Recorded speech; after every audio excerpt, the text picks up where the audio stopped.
Hi, my name is Assem Dandashly. I'm an assistant professor at Maastricht University. I've been working there for the past 8 years, and I'm a colleague of Ilke Dijkstra and Gergana Nucheva as part of the also joint team for this project. My research focuses on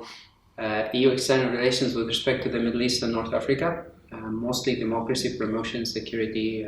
also LGBT minority groups in the Middle East and North Africa, and the role of the EU in all of this. What we are working on is currently the issue of writing the literature review and the conceptual framework for the project. We've been working together with colleagues from here, from Maastricht University, and from other places also in which to develop this literature review. I've been working on the multipolarity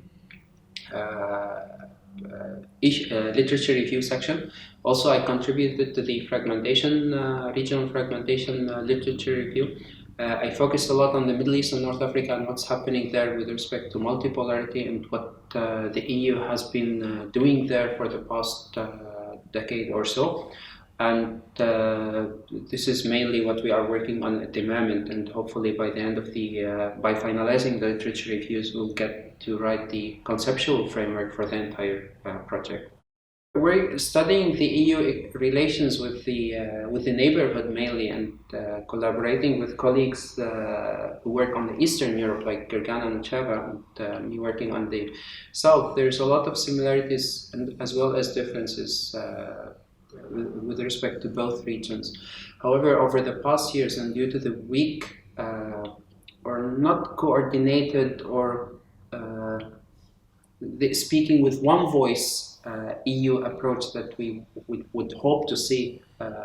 being achieved at certain moment, this gave the potential for other players to try to fill the gap that the EU is not really being proactive, and mostly it is being described as a basically a bystander or active bystander, and in most of the cases it's reacting to something and not really taking the initiative. And with the decline of the role of the US,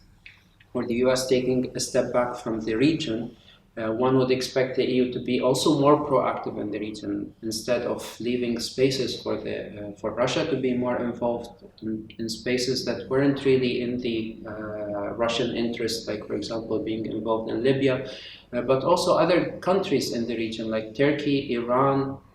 Gulf countries who are more involved in the region, and this creates more problems for the EU to be effective in that sense, because whatever we try to do in the Middle East and North Africa to solve problems or promote democracy or do anything, we have to collaborate with other players on the ground, who in many cases they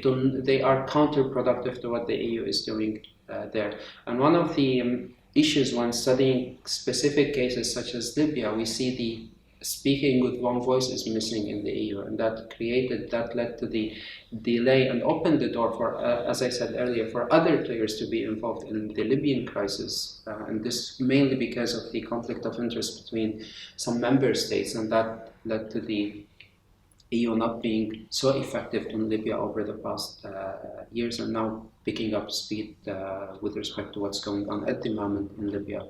And hopefully the democratic process will go as